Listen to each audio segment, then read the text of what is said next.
Olá pessoal, professor Davis aqui falando, e nessa nossa aula nós vamos falar sobre a eletrodinâmica. Em especial nós vamos tratar dos assuntos de tensão, corrente e resistência elétrica.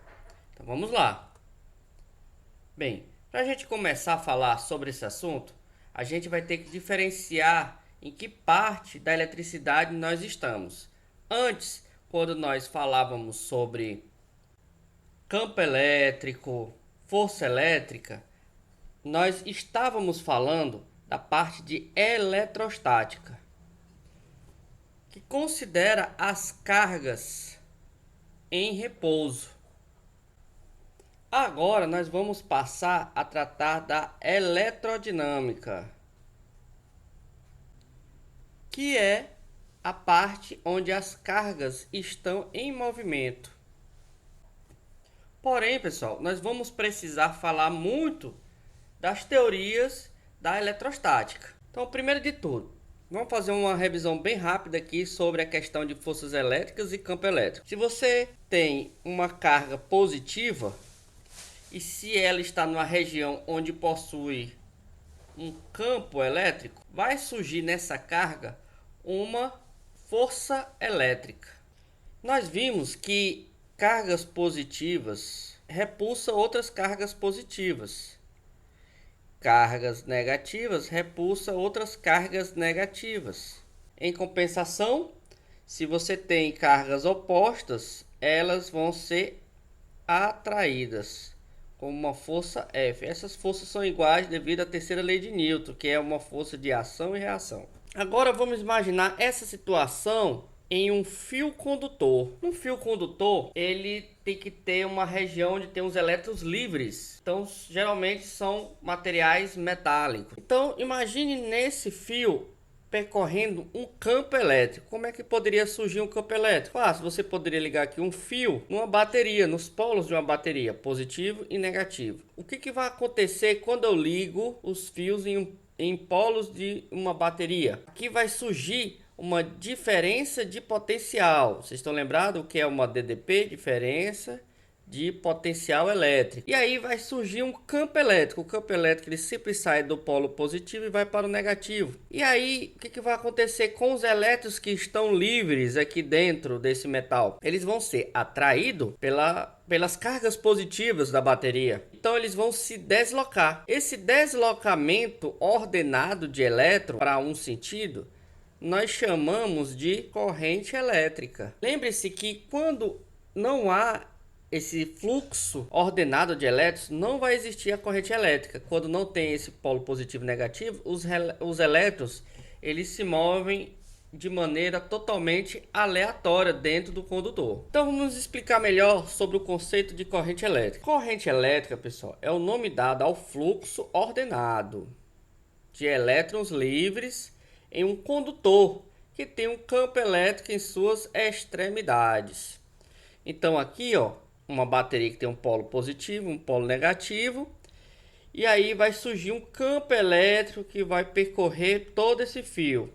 Ou seja, os elétrons vão sair do polo negativo e vão no sentido do polo positivo.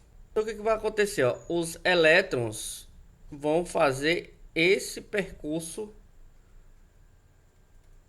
aqui. Só que cuidado, pessoal, nós estamos falando de elétrons, não é de corrente elétrica. Por definição, a corrente elétrica ela sai do positivo e vai para o negativo. A corrente elétrica, por convenção, ela sai do polo positivo e vai para o polo negativo, ou seja, ela tem um sentido contrário dos elétrons. Mas qual a definição matemática de corrente elétrica? Imagine os elétrons atravessando essa área transversal. Então aqui, ó, dentro desse fio existe uma área. A corrente vai ser o número de cargas que vão passar por essa área em relação ao tempo. E nós já vimos que a quantidade de cargas vai ser o número de cargas de cada elétron. A carga do elétron é 1,6 vezes 10 elevado a menos 19 coulombs, mas você não precisa decorar, porque quando precisa, ela está nas questões. Os elétrons vão para um lado, a corrente elétrica vai para o outro. Lembre-se que a corrente elétrica sempre vai do positivo para o negativo. Então vamos praticar aqui um pouco. Um fio metálico, material condutor, e cilíndrico, é percorrido por uma corrente elétrica de 0,4 amperes. Amperes é a nossa unidade internacional de corrente elétrica.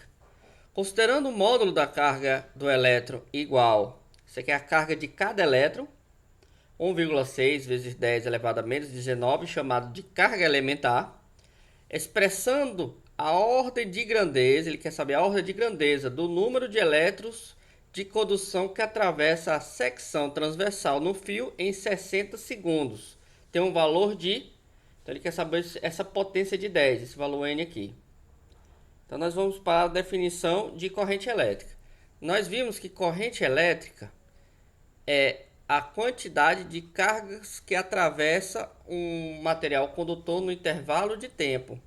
Então, a carga elétrica é N vezes N é o número de elétrons, é a carga elementar, dividido pelo tempo.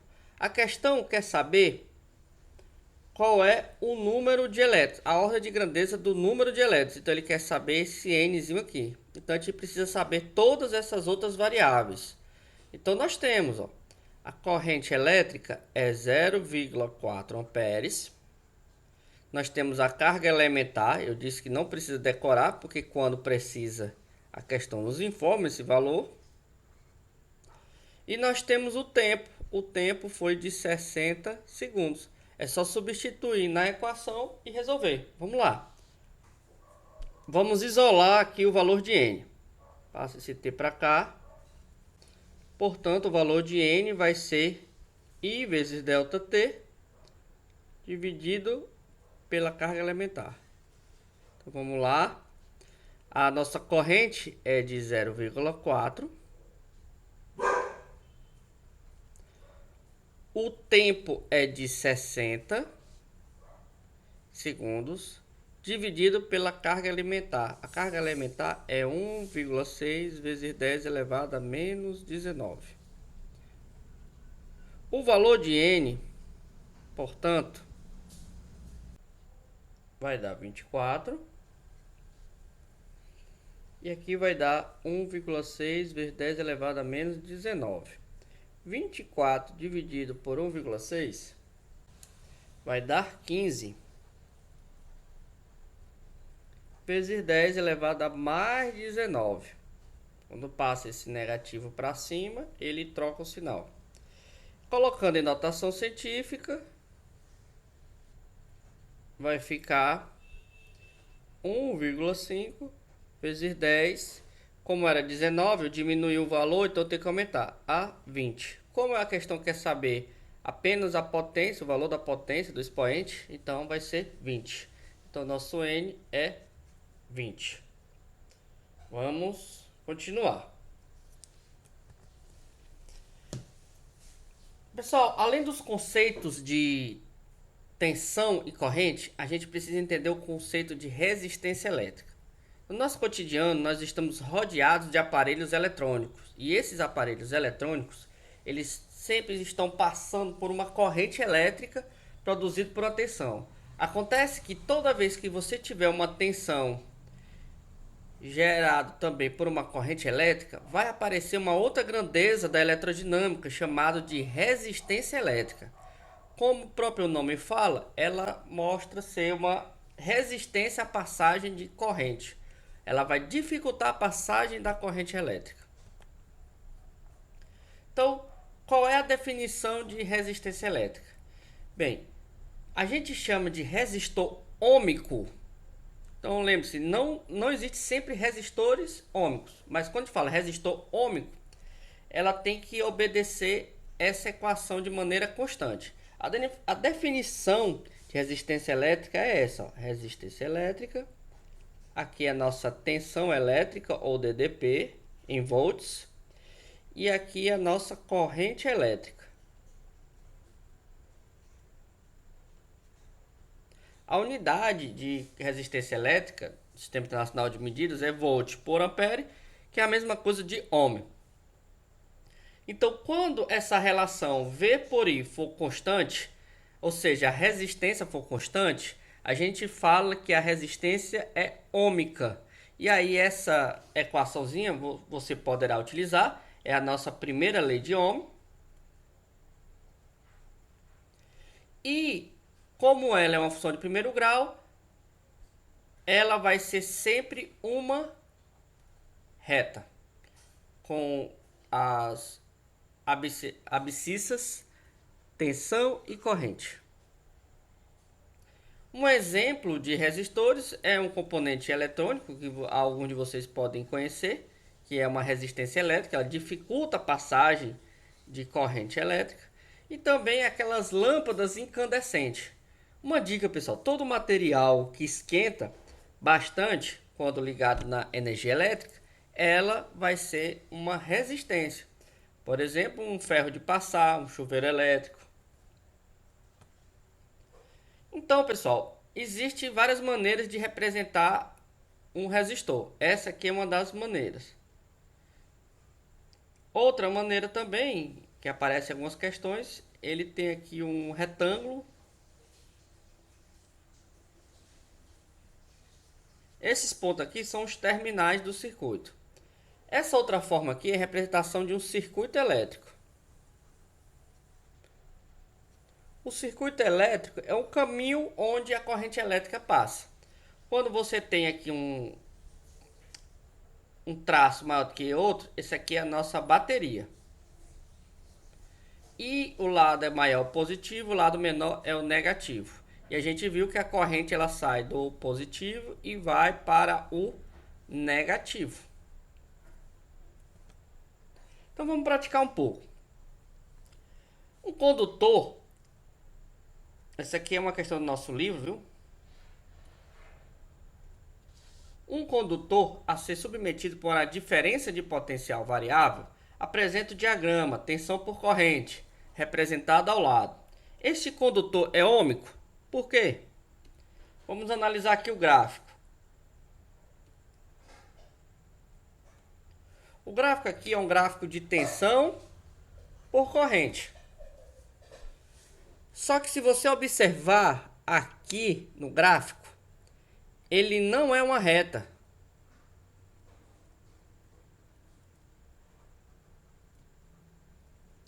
Se ele não é uma reta, a relação tensão por corrente não é constante.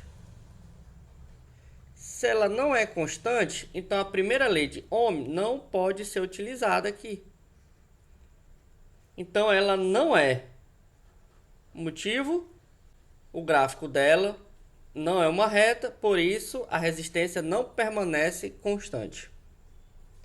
Uma maneira também de você observar é com valores. Se você pegar aqui tensão por corrente, que você pega 12 por 2 dá 6 e 3 por 1 aqui dá 3. Então ela não é constante. Aqui a resistência é 3 e aqui a resistência é 6. Então ela não é ôhmica, porque se ela fosse ôhmica, a resistência tinha que ser constante. Qual o valor da resistência do condutor quando ele é percorrido por uma corrente de 1 ampere? Nós já respondemos, né? Basta pegar a tensão e dividir pela corrente. Pessoal, outra característica da resistência é que ela depende também do diâmetro dela. Então o valor da resistência elétrica R de um fio condutor, ela vai depender das seguintes grandezas físicas. Então, pessoal, vamos responder aqui mais uma questão. Durante o experimento realizado com um condutor que obedece à lei de Ohm, observou-se que seu comprimento dobrou, enquanto sua área de seção transversal foi reduzida à metade. Nesse caso, se as demais condições experimentais permanecerem inalteradas, pode-se afirmar que a resistência final do condutor em relação à resistência original será... Então, pessoal, aqui nós temos uma situação antes e depois. Então, vamos fazer aqui a situação antes. Na situação de antes, nós temos que a resistência, vamos chamar aqui resistência A, é a resistividade, é o comprimento A dividido pela área. E nós temos a relação depois. Então vamos colocar aqui resistência B. Então o material continua o mesmo, só que seu comprimento dobrou. Então vamos colocar logo aqui 2L. E a área foi reduzida pela metade. Então vamos colocar aqui a área dividido por 2. Então, pessoal, ó, quando eu tenho uma fração de fração, eu pego a primeira e multiplico pelo inverso da segunda. O inverso da segunda é 2 sobre A. Então a resistência B vai ser 2 vezes 2, 4 PL sobre A. A resistividade L sobre A é a nossa resistência inicial. Então a resistência de B é 4 vezes a resistência de A. Então a alternativa será B. Então, pessoal, até a próxima aula, onde nós vamos resolver algumas questões sobre o tema.